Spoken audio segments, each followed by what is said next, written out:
Alo. Assalomu alaykum. Yaxshimisiz? Ha, rahmat.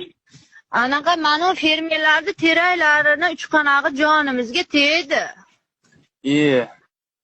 Mana bitta o'g'il tilab olganman, ikkita qizdan keyin. Bu allergik keyin. Eski chiqolmay o'tiribmiz necha kundan beri. Ertalab o'tib ketaturdi, o'g'liga gapirsam qibol ekan, taniysiz-a?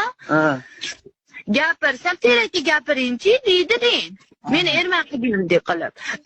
Ekologiyaga telefon qildim. Ekologiyaga telefon qilsam, uchastkovoy bilan rais hal qiladi dedi.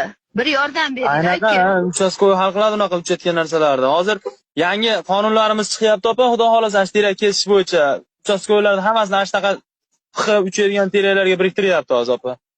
Har bir uchastkovoyga 800 tadan terak baylanyapti hozir. Biz uchayotganlar yig'ishtirgan bo'lyapmiz hozir.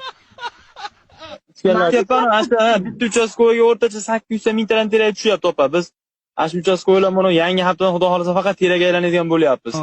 Qolgan ishlarimiz ham tugadi, faqat terakka chiqasizlar deyapti. Terakka chiqamiz.